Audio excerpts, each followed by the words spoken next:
What's up? Welcome to the show. My name is Joey Galvez, and this is my pal Benjamin W. Morse. How's it going, Ben? Doing fine. How are you doing? I'm doing fantastic because my 49ers are going to the freaking Super Bowl. I'm excited about that. But another thing that I'm really excited about is because we want to talk to you guys a little bit about Archetypes. Archetypes is a really cool magazine that we're going to be dropping with all kinds of really cool new comic books, articles with some marketing tools, with some writing tools. We also have some TTRPG design tools in there for you, if those people who want to create a little world for themselves for a little RPG game. We have all that really cool stuff in Archetypes, but what we're doing with this thing is because it's a tip of the hat to the Wizard magazine of old. We wanted to reveal to you guys our Wizard magazine homage cover before we bring in our guests, Will Allred and Joseph here. We're going to bring them in to talk about their Kickstarters. But Benjamin, do you have that up for us? I don't know if we have that. Can you pull that I up have for it. us? We have the sketch. It's here. Boom! Working Look on at that. final art this week. This is our work in progress. This is going to be our cover, our Wizard magazine homage cover. This is going to be our variant cover. We're going to be dropping this one in the campaign. The campaign is going to be going live here in February. We're going to be hoping to hopefully, if we can, and everybody hits their deadline. So far, everybody's doing good and they're all on track. We're gonna print this before we even launch, so that you guys are making sure. So we make sure that you guys are getting this in your hands. So keep an eye on that. All you guys got to do is go to geekcollective.net/archetypes and sign up today. So we ain't gonna talk about this until after we talk to our guests again. After we do that, man, all we got to do is press that button right there. Ben, can you please play that intro?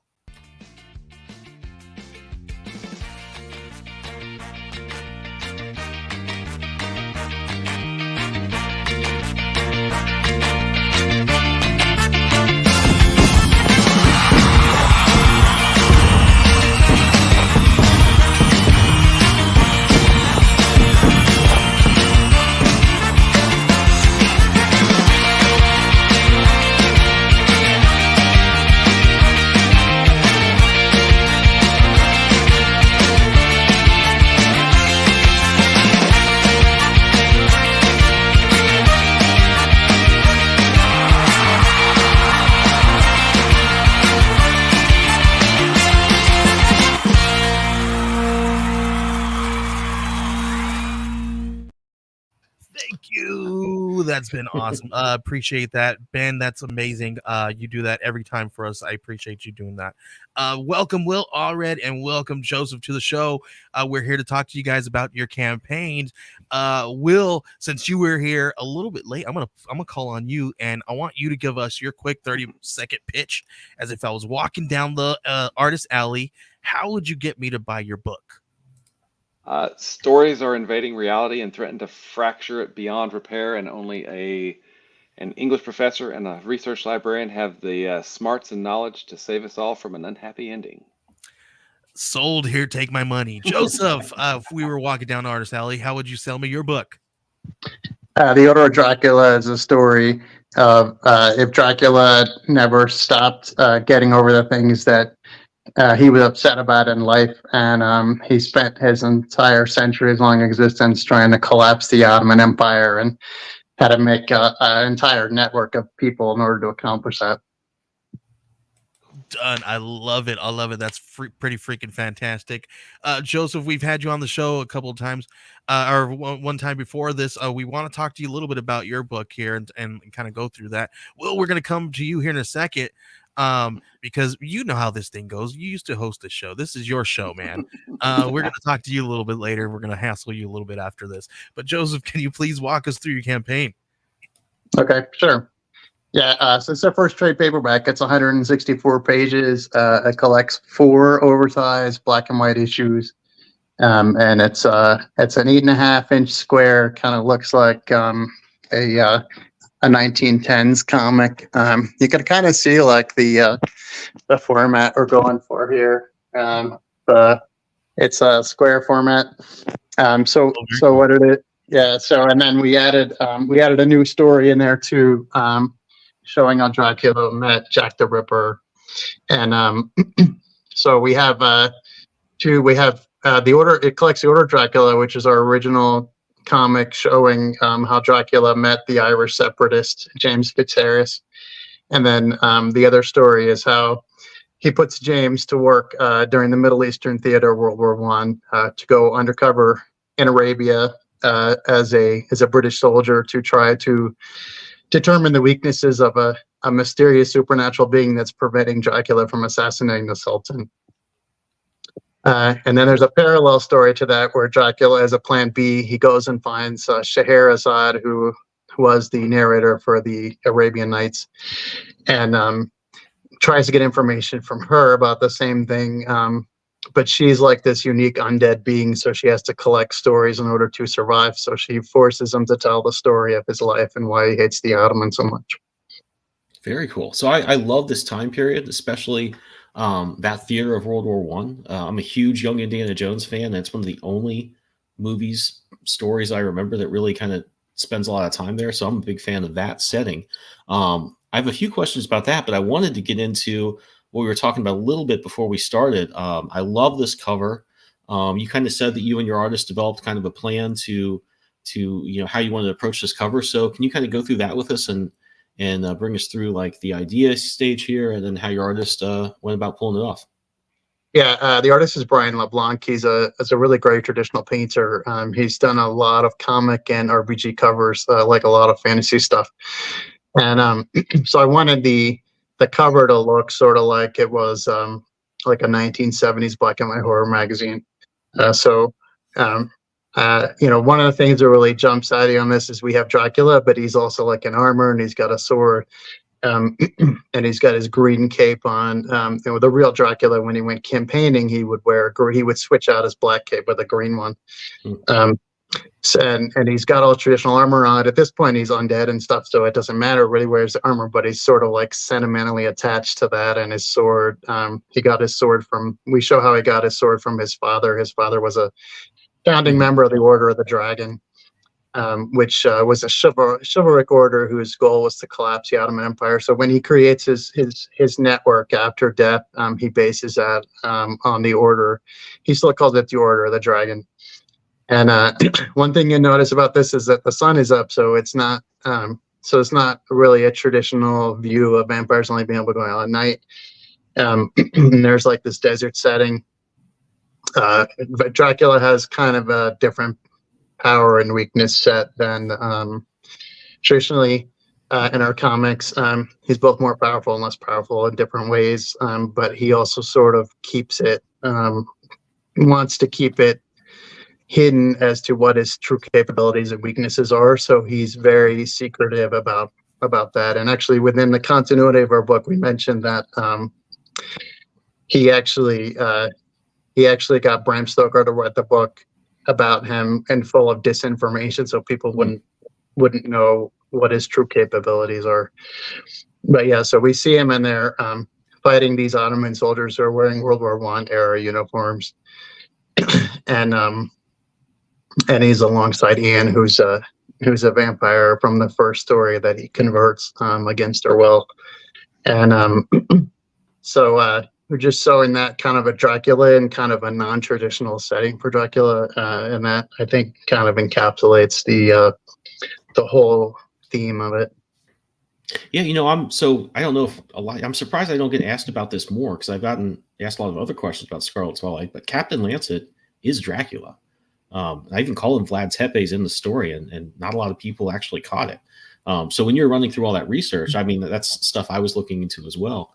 And it's cool that you kind of picked up on some you made a lot of the same decisions I did in terms of like my version doesn't have a aversion to sunlight, kind of plays fast and loose with the rules, but like you kind of like gone through the research and picked and choose some things about the mythology, some things about the actual history to me, that's like what I love to do when I'm sitting down conceptualizing a character or story. It's just like having fun with all the best parts of the mythology and all the best parts of the history. In fact, like I'm not really a trained writer in any sense. And the only way a lot of times I can come up with stories is to go research some of this history, find cool stuff, and just springboard off of that. Is that kind of part of your process, or do you kind of do story first and then find details to back it up? So for half of the story, which is the flashback story in the 15th century, it's pretty much all true. Some of it's dramatized, but it's more or less true. Because obviously we don't know what people's dialogue was, but it's more or less true. So we use that as kind of the foundation for what he would have done if he had survived for 4.5 more centuries. So I thought about it logically, like, if he had survived, and, undead sort of are a narrative device for characters that can't seem to get over the past. So, he can learn new things, he can learn new powers and abilities, but he cannot emotionally mature. He's sort of stuck in the 15th century, and he's still upset about his father and his brother being killed by the Ottomans. He's still upset that he was captured by the Ottomans, and he still feels like he is a Christian, and he still feels like he's been sort of chosen by God by right of blood, no pun intended, to carry out the Christian God's will. So he sees it as very much a holy mission that he's on. But of course, it's also works out for him pretty well that it's also part of this entire petty revenge scheme that he has. Yeah.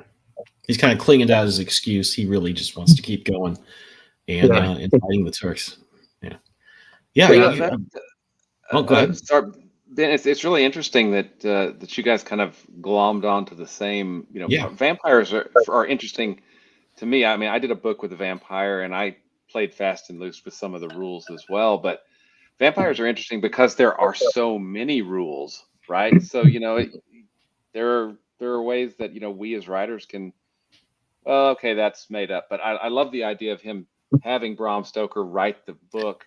Yeah, absolutely. As disinformation and propaganda, so that nobody would know what to do with it.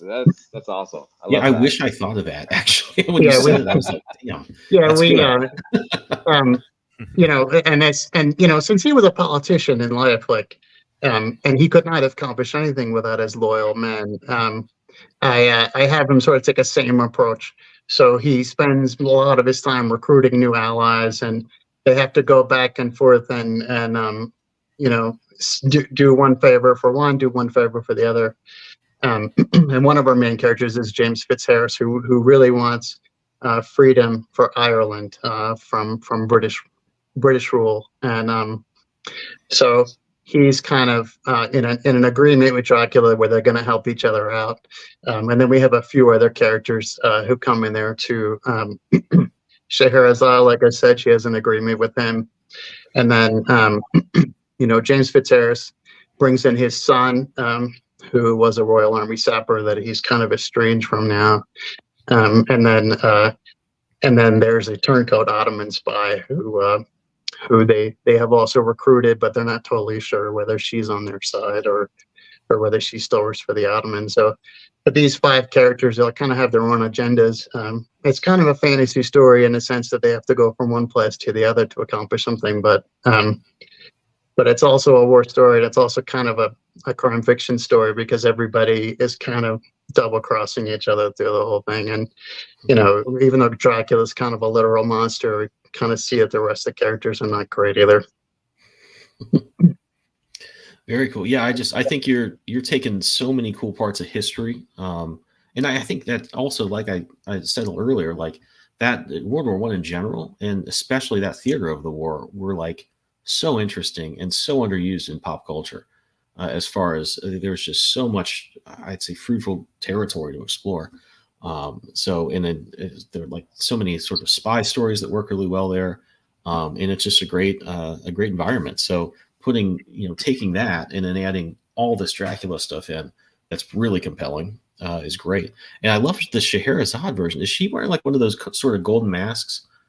Like that? Yeah, she's basically, she's undead, but unlike Dracula, she's been rotting the whole time. So she's kind of like she kind of was kind of vain, and so she doesn't want people to see what she really looks like. And actually, we never really see what she looks like. So we might do that in a future chapter. But but yeah, so she kind of has her own personality characteristics, and kind of like Dracula, she likes to manipulate things behind the scenes. So there's a lot of scenes between them where they're kind of being dicks to each other, trying to trying to see who is the most influential.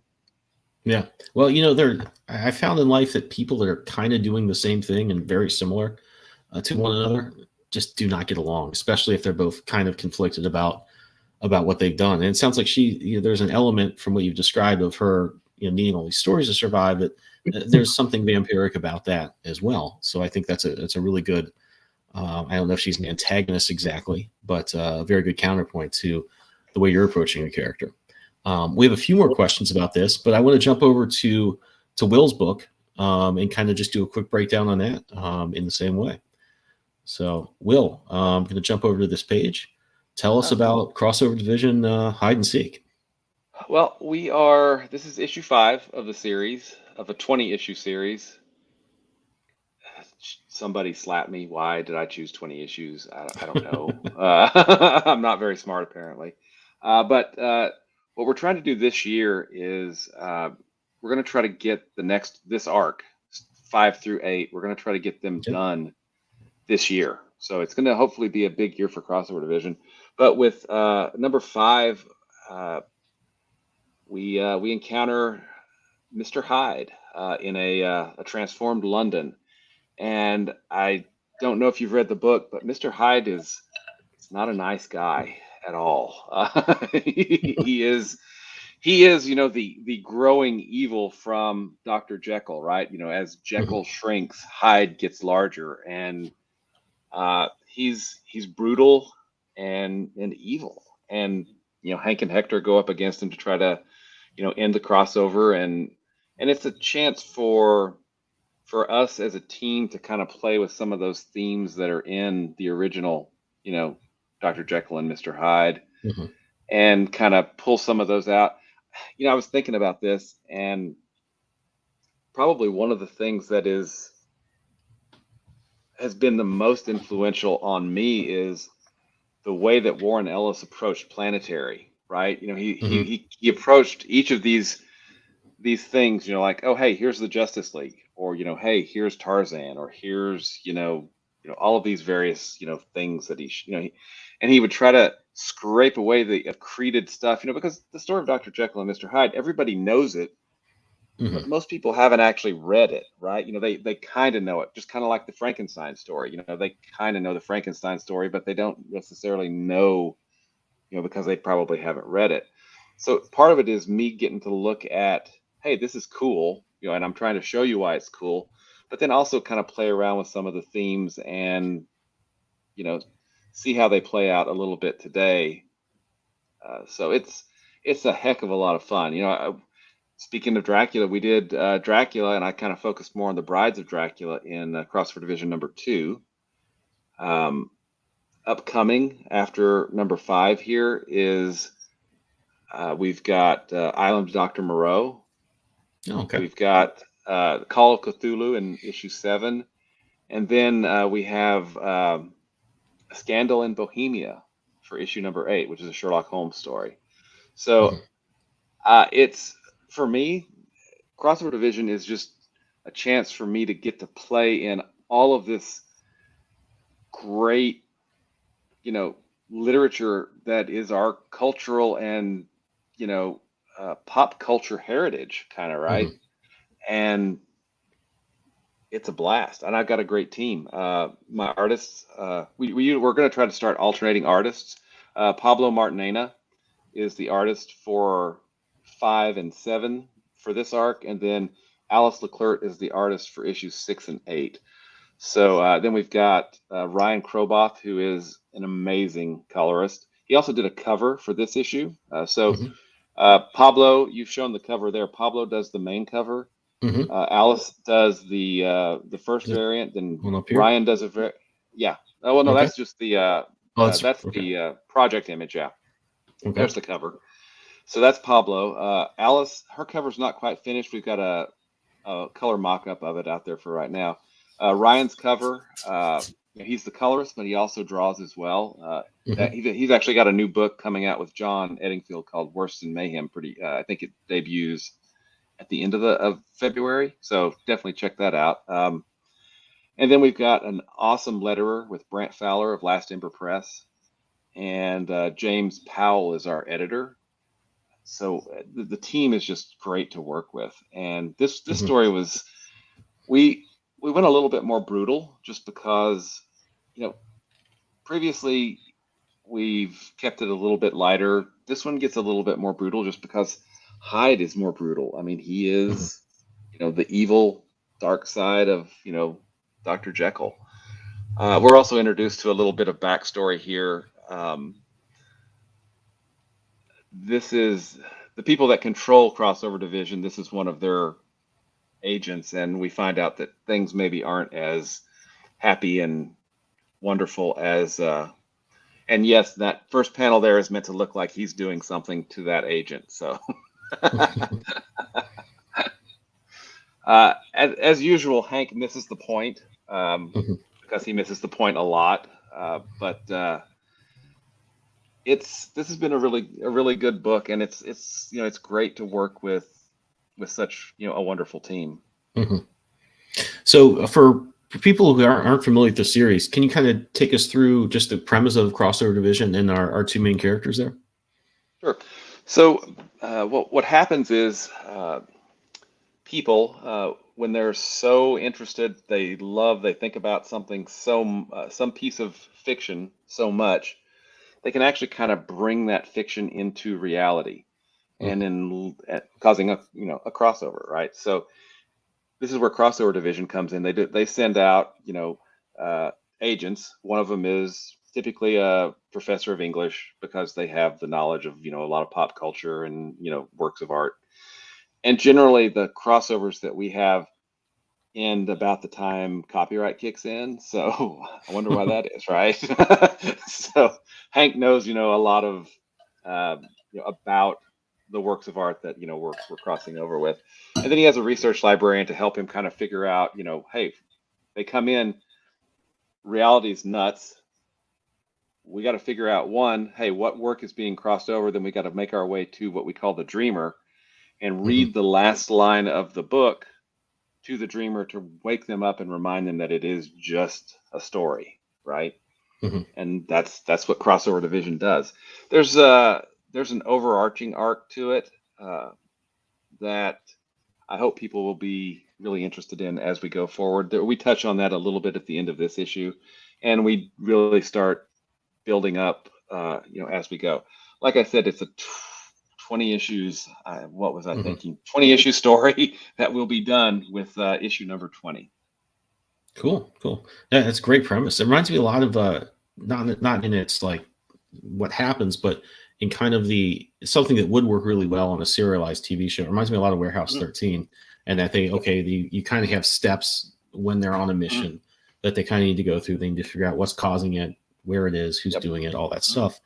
And obviously it lends itself really well to something that's not just a good overarching story, which everybody has good plans for their epic 20-issue run, but I think it's important. Kind of what you're doing here is making sure that the individual stories that make that up aren't just like getting you there. They're fun on their own, and they have a good structure on their own. Yep.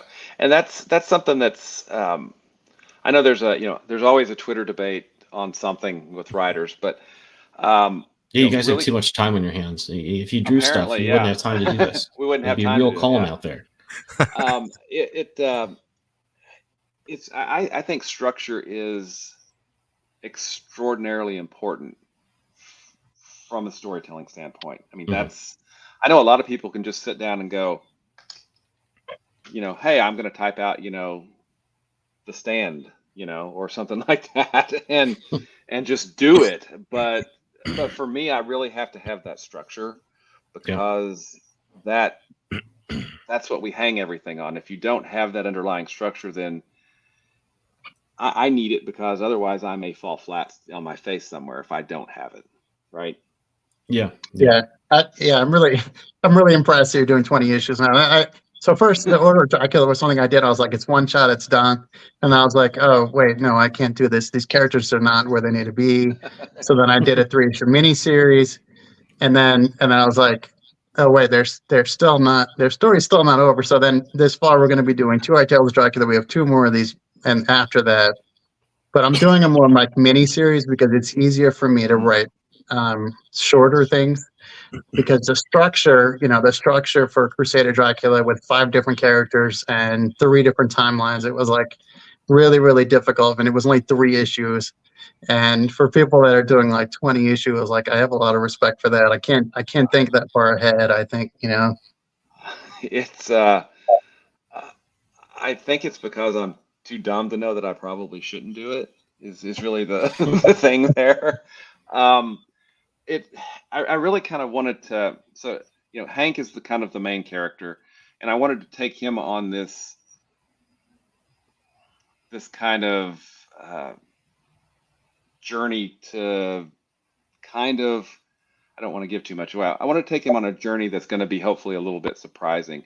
I'm actually writing number 16 right now. I skipped 15, and I feel the reason I skipped 15 is, well, everybody knows this. I put it out in my newsletter, so it's not a big deal.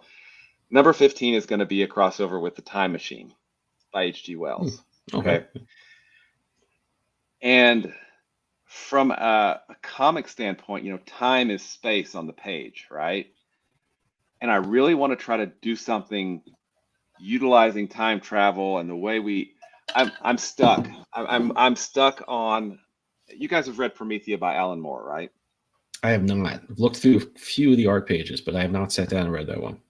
Okay. There is a double page spread, and J.H. Williams, the artist, does this beautifully. Yeah. But I think this is Alan Moore just showing off, and I'm kind of like, damn. Anyway, there's a double page spread. It has infinity, and it has the 2 Prometheas. There's 2 Prometheas walking around at different parts around this. And he built this page such that you can enter the conversation at any point around the page and it makes sense. And I'm just like, the way that they're using the page and time and space is just, I'm gonna try a poor man's version, hopefully, of doing something with time and space with the Time Machine, but I'm not. That's my inspiration. We'll see how way short I fall of delivering on that, but it's something I'm going to try. Yeah, you can swing for the fences, I say. I mean, and I think that with something that's been done so many times, in different ways, I think you do have to find some, and I think this is really true of things like all the books we've been talking about tonight, which are, these are characters you're familiar with. You've seen them in lots of comics, you've seen lots of movies, what have you.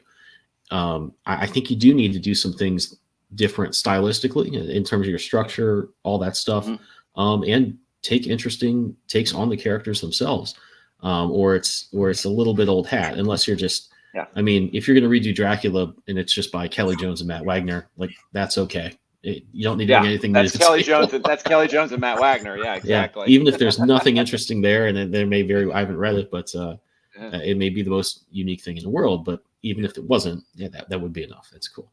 But yeah, I think for what we're trying to do, which is really build audiences and get our books going, stuff like that, build a following. I think you need to bring. You need to bring something new to it in lots of different ways. Yeah. And I think, you look at what's on Kickstarter, there's tons of Cthulhu stuff. There's tons of things with characters like these. I think that we all recognize, we're all kind of building audiences. You do kind of need something there. You need to bring in people that like Dracula. You need to bring in people that like this old literature. It just makes it a little bit easier than to come in with like a completely new concept that has no base to build on. Yeah. I think that makes it doubly important to do what you're talking about doing, which is just make your structure interesting, make your take on it interesting. Give us something new to play with there. And I love that it kind of took a little bit of thinking, right? Because you had to think about marketing this thing, right? And you had to think about how to do all that stuff.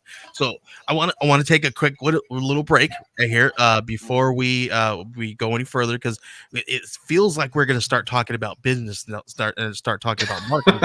So the second half of the show We're crossing the is 30-minute mark, and we're then doing, it's marketing time. crossover here of Ooh, this, I right? like that. And we're gonna divide this thing into two halves, and the second half is all about marketing. So we're gonna take a quick break. We're gonna talk about one of our favorite comics that's gonna be dropping here on Kickstarter very soon, right after this break.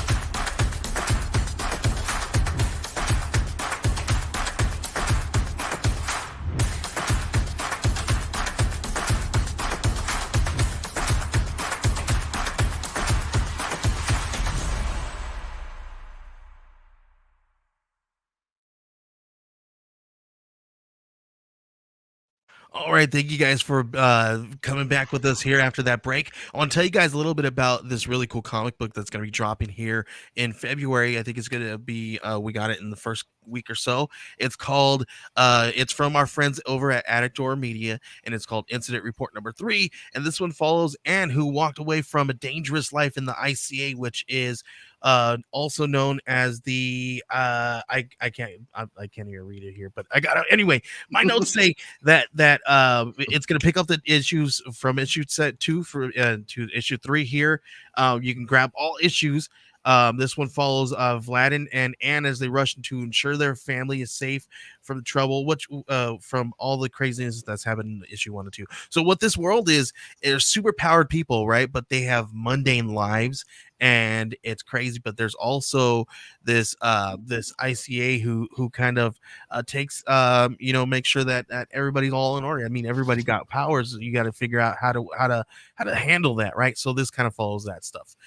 So make sure you guys are heading on over to geekcollective.net/ADM comics and do that.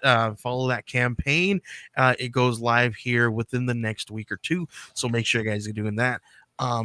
This is awesome talk, and I want to talk a little bit about marketing this stuff, because we're talking a little bit about your book here and how you had to kind of think of different ways of doing this stuff, and so working with all these this time and all this crazy story, intricate things, and you have all these different stories that kind of span different storylines. How do you market this thing, and how do you see that there's been success since issue 1 till what issue are we on now? 5. 5. Poorly is how I market. Well, so I do try. I mean, I'm probably typical writer guy in that, I love to do the writing. There's something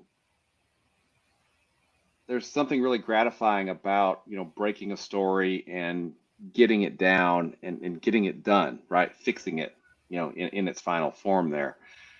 But then, Kickstarter is its own animal, right? And then you have to prep for Kickstarter. Well, then you also, where's your audience coming from? How are you building your audience? And anything that I have ever learned about anything like that, I owe to Tyler James and Comics Launch.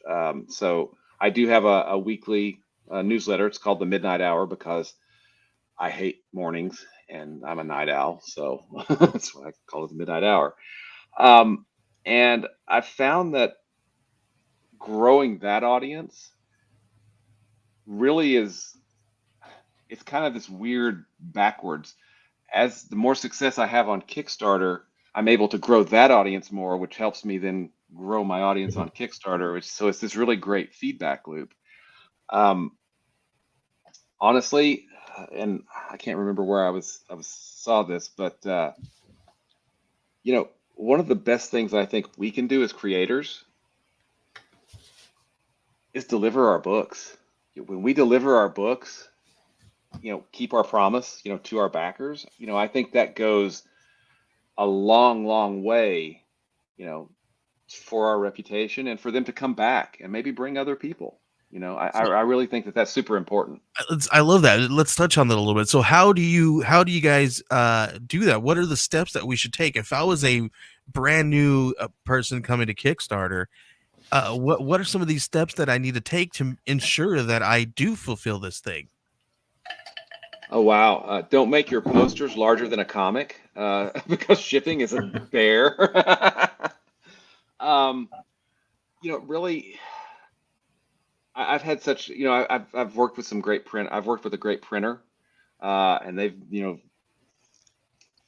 we've got some beautiful books. Like here's number 4 right here. I don't know if you can see that one. Woo.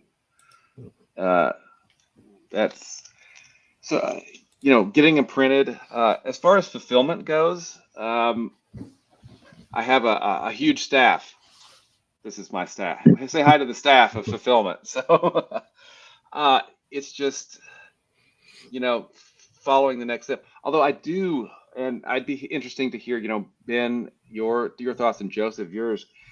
I use BackerKit. So BackerKit is a huge help from a fulfillment standpoint. Plus, you get a pre-order store that, people that miss the Kickstarter can then, go ahead and purchase some things, which is typically has always been worth it for me to go ahead and, get that pre-order store. But what BackerKit lets me do, and I love this integration, is I use ShipStation for domestic shipping. I use Pirate Ship and their export rate, which you have to ask them about, but that gets you a really cheap rate, like cuts the rate in half to go international. So international, I ship. It's called the something export rate. I'll have to simple export rate. Yeah. Yeah, there you go. But the cool thing about BackerKit is that I can take, my backers here, and I talk with my hands. Sorry, guys. I can push those orders over to ShipStation. Mm-hmm. And as soon as I print the label in ShipStation, I hit the sync button over in BackerKit, and it says, oh, hey, those are fulfilled. So it makes it super, super simple, and it keeps it all together. So I'm not, here's 18,000 Post-it notes over here, and, here's 20. Mm-hmm. What did I do? It's coming up with a system that works for you. And my brain is not normal. I understand that. But I think a lot of people really want to say, oh, hey, I've got, 300 backers, or I've got 400 backers. I'm going to ship all those in one day. No, you're not. Okay. Pace yourself. It's a marathon. It's not a sprint. Okay. So I think what I'm hearing here is be organized and have your ducks in a row, right? So what I feel like we need here to get to the point to where you're being able to print these things, print labels, and ship. So number one, first we're gonna need a budget, right? We're gonna need a budget to make sure that we are taking care of this stuff, because it costs money for these different places like Pirate Ship and ShipStation, and it also costs money for the hardware, which is you're gonna need your laser printer, right? And you're also actually, I would get one of those thermal printers. It's like there you go. I mean, laser print. You're right. I misspoke. It's a 4XL, whatever it is. It's what the Comics Launch course recommends, and I've put this thing through the ringer, and it is awesome. So there's a couple of really cool options out there. There's a Dymo or whatever is out there. That's the one. Really that's the one. Yeah. Mm-hmm. Yeah.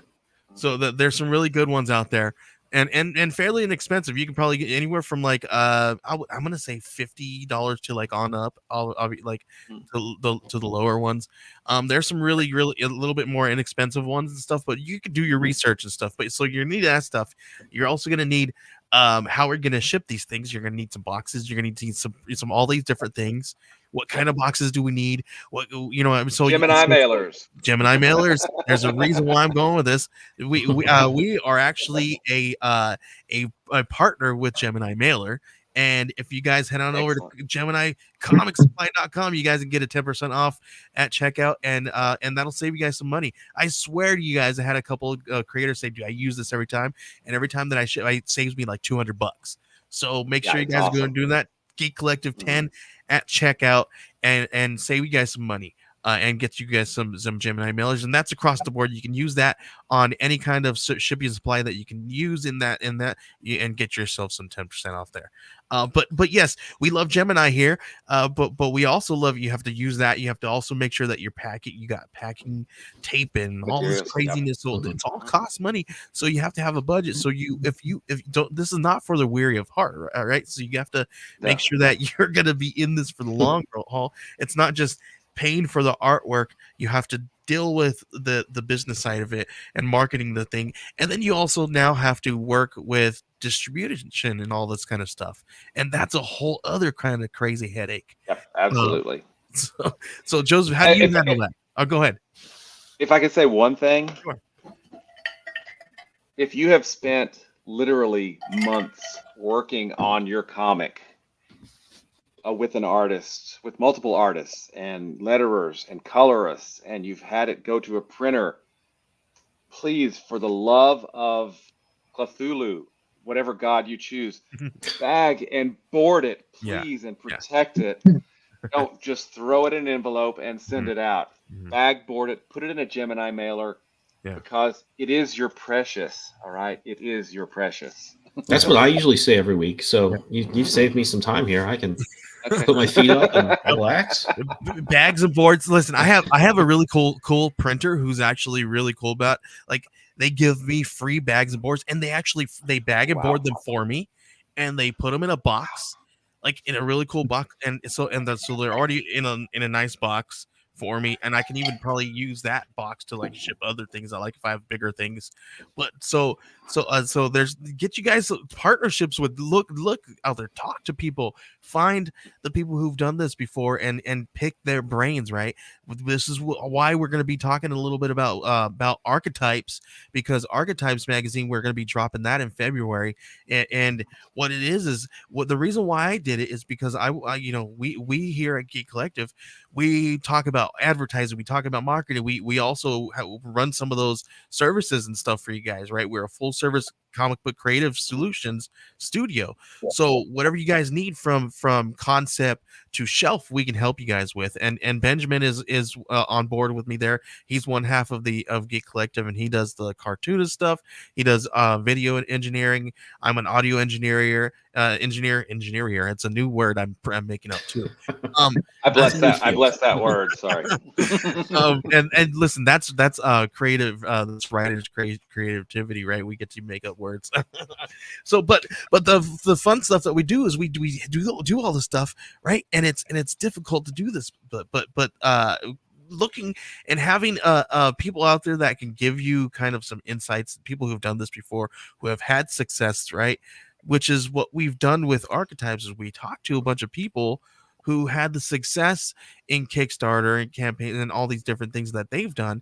Because what I found doing all this stuff, asking all these questions and being part of these different campaigns, is that not one way works for every campaign. Even the same your own IP, I guarantee you Crossover Division 4 was different from Crossover Division 5, and so on, and it's going to continue to do that way, and it's going to be nuts because it's not ever the same. And marketing these books are hard, because when there's something that is not the same, there's really hard to get a thumb on it, right? So you just kind of just throw things at the wall, right, and have fun with it. It's just being consistent and making sure that you guys are doing the same kind of things, and making sure you're having those things that don't change, like a budget and hardware and packing things and all these different things that behind the scenes that nobody really looks at, right? So Joseph, let's talk about you. How do you handle some of the things that you do when you distribute and market these things? Well, so I do most of the same stuff Will does. I don't use Backer Kit because I have pretty small campaigns. So gone to the comics launch stuff, they recommend you have a lot more backers than I generally have, and so I do my own fulfillment too. Like I said, it's not like a huge amount of backers, so it's not What too would that difficult. threshold be at if I was a new creator? What would you guys say? I think it's going to be like 300 backers, which I've not come close to at all. But yeah, so I think it's never been too difficult doing fulfillment. I do use Gemini mailers. and all that stuff. But I think the most important thing to remember for first time creators, this is my 14th one, so Wow. but yeah, for first time creators, the best thing to remember is that you should get that book done before you do the campaign. If not the entire thing, like 98% of it, because we usually leave one page open for backer draw-ins. We actually didn't even do that this time because it's a trade and everything's already done. So I actually ordered the print order before I started the campaign. So the print order is just about going to arrive just about at the end of the campaign. So you're going to have to spend some money before you have any money. I think that's something that's really important to realize. So Kickstarter is not like a font of money, like, so just put some money into it, time and effort, before you start, before you even start making a Kickstarter page. Do all that stuff. And then the other thing is it really helps you because you have finished pages that you can put on the page. And then this time we had some new merchandise we hadn't had before. We have like a medallion, ancient gold medallion, and I ordered one of those. Yeah, I ordered one of those ahead of time, and just to see that it was okay. You're gonna have to do that every time you try new merchandise. Like just order a prototype to make sure that it looks okay. Yeah. And it feels okay and it doesn't break and all that kind of stuff. Yeah, it's like I said, it's pretty much exactly the same thing as Will does with his. Like I said, he's my favorite all red in comics. Thank you. There's a few other ones out there. Yeah, weirdly, there it is. Yeah, and they're all related. No, just kidding. Yeah. But yeah, it's going to be different depending on if it's like a bigger campaign. Like I tried doing a fulfillment service before. But I kind of got killed on the shipping costs. Like they were charging like twice for shipping, twice as much for shipping as I'm paying doing it myself. And then, it's such a few amount of backers that do print stuff. We have anywhere from 40 to 60% print. And if you're only getting 100 or 150 backers, it's not a huge amount of packages. And then, but still you can't do that in one day. Like if you have a job or if you have kids, and you have other stuff to do, you're not doing that in one day. So yeah, it took a week or two to get all that stuff set up and done, and I have a process for doing it now. But the other thing is to really set your timelines. You should always under promise and over deliver. So like, if I say that it's going to take me 6 months to fulfill this, I really think it's going to take 3. If I say it's going to take me a year, it's probably going to take me 6 months. So, think about the excellent Starfleet engineer, Montgomery Scott, who always said it would take longer than it did, and they called him a miracle worker. So, right. yeah. But yeah, it is important just to look at how people have done their pages and see what works for them. Obviously, not everything's going to work for everybody. I do experiments every time where I kind of leave something out of the page that I had before and see if it makes a difference. And sometimes it does, and sometimes it doesn't. But I'm trying to minimize the labor that goes in to make the pages. But yeah, I do think also pay attention to times, to campaign length, the day of the week, time of year, and your goal, of course, are all really important things. Very cool, very cool. We have a comment here, and I want to use this as a quick here. This says, "Repent your sins and be baptized." I want you guys to make sure that you guys do that by heading on over to Kickstarter and typing in "Sinner Takes All" and make sure you guys are checking that one out, because our friend Damian Becton has this book dropping tomorrow. If you guys are watching us on YouTube, it's dropping it on today's Sunday. It's on Monday, the 29th of January. So make sure you guys are going and grabbing Sinner Takes All, because everybody, we have to repent our sins because this person on YouTube told us to. back this Center Takes All tonight. We'll see you guys. We love So you that guys guy. are only seeing a little bit of the cover there. That's a crop version. The full version I've seen in our Discord. It's a beautiful logo. It's got like very such a cool. great retro but modern vibe.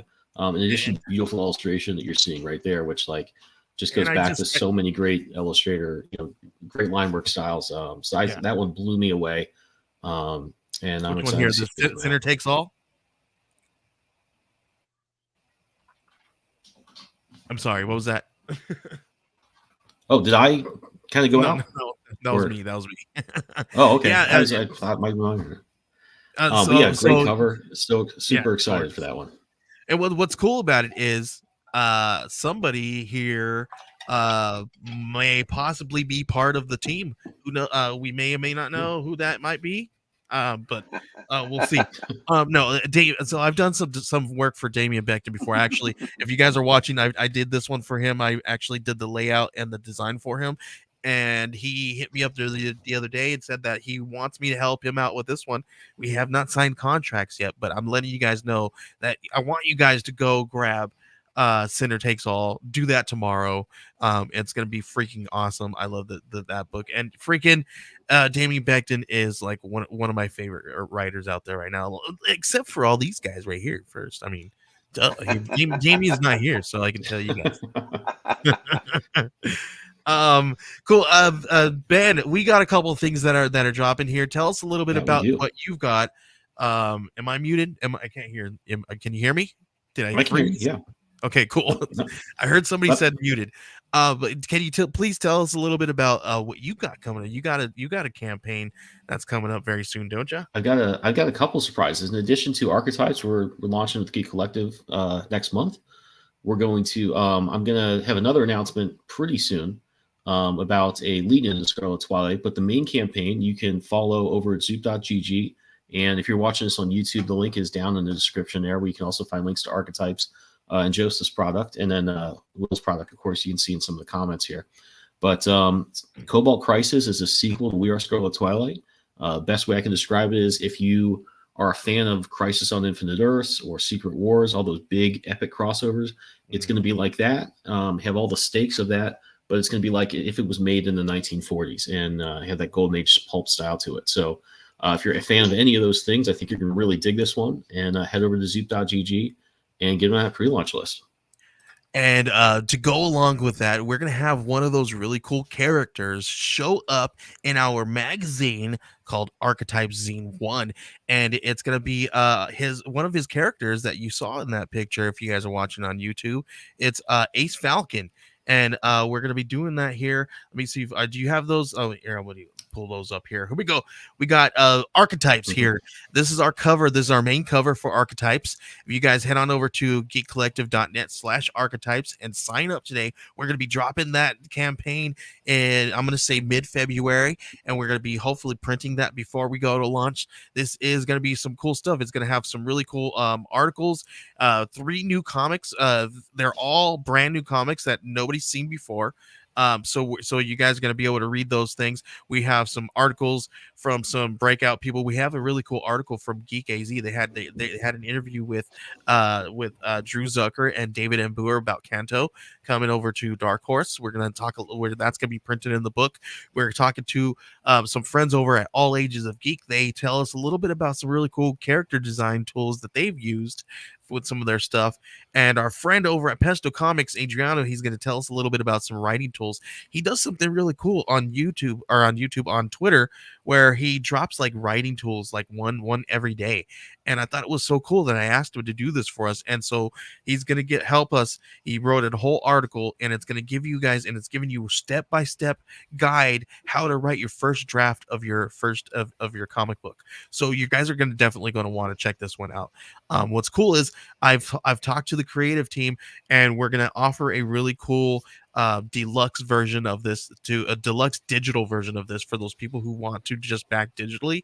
You're going to get some really cool stuff. Everybody who backs at a physical level will get the digital deluxe, which what comes in is you're going to get some really cool downloadable PDFs, templates, and checklists and guides on how to build a media kit and how to write a press release and things of that nature. And you'll be able to have we're also going to be building you guys some really cool generic headers that you can put onto your Kickstarter that has, like, the separators and things of that nature that says like story and previews and stuff like that. So you guys are going to get some really cool downloadables like that for the people who really don't know where to find this stuff. We're going to try to see if we can get you guys some of these really cool resources so that you can be confident and build this really cool dynamic campaign for you guys self. So this is going to be a hot commodity for those people, for those creatives who really are looking for some tools out there, right? And so we're going to hopefully do this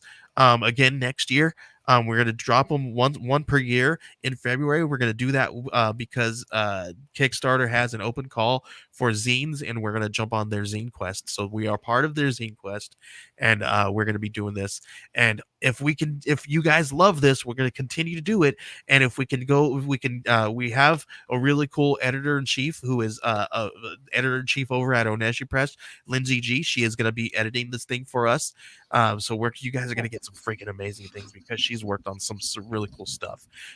So make sure you guys are checking this one out. geekcollective.net/archetypes. Sign up today. This is our regular cover. This is our Wizard magazine, our tip of the hat to Wizard magazine. This is our Wizard homage cover here. This is one of the characters that shows up in Mother Wolf and Cubs. This is La Llorona. I couldn't even say it because I need some water. But it's hard even for Mexican to say sometimes. But it's gorgeous work. This is done by our in-house artist Benjamin W. Morse, who's creator of Scarlet Twilight and August Purgatory. This is some really gorgeous looking artwork. This is just his whip, guys. Look at this. Yeah, it's just, I wanted to send it to the creators of this character because I'm drawing somebody else's OC. I don't want to.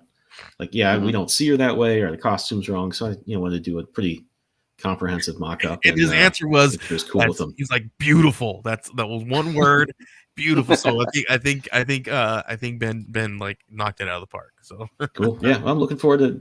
I got a huge folder of like all the high-res Bart Sears art I could find, and those covers. They had Ken Stacy, I think, is the artist who colored those back when they would just airbrush them for the first.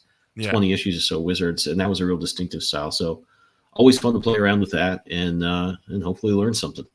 Yeah, very cool. And what's fun fact is there was actually, wasn't there a Benjamin Morse who was like the editor of Wizard at one point too?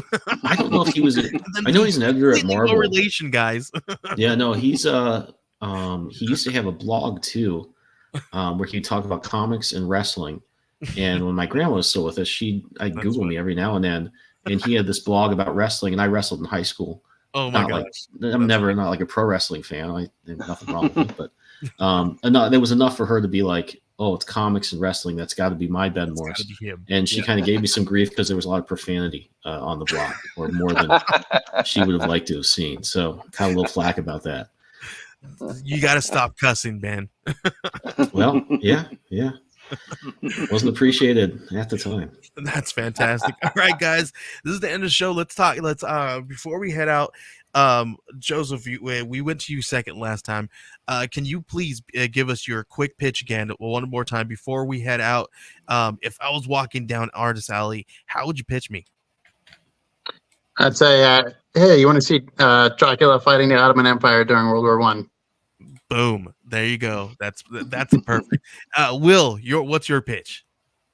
Crossover Divisions, Hank and Hector encounter the growing evil of Mr. Hyde in a transformed London. Awesome. And Ben, how would you give us your 30-second pitch for Scarlet? For Kova Crisis? It's a sequel to Scarlet Twilight, and it is basically if Crisis on Infinite Earths had been made in the gold age of comics, so you get that pulp 30s, 40s style, combined with the epic scope and big universe-shattering events of your 80s and 90s style events. Fantastic. And if you guys were walking down our alley, if I wanted you to get our archetypes, it'd be like, if you guys want to create some comic books, this is a great resource for you because we got all kinds of usable, workable marketing tools with inside. You guys are definitely going to walk away with this today. So make sure you guys do that. Thank you guys for hanging out with us. It's been a pleasure. Will, you got to come back some more often, man. We miss you around here. Joseph, it's been a pleasure. Absolutely. Ben, it's always a pleasure hanging out with you, man. I hope you can hang out. You guys can hang out a little bit afterwards. Mhm. But thank you guys for hanging out. Ben, it's been fantastic. And I just want to say, go Niners. Hit that outro, please.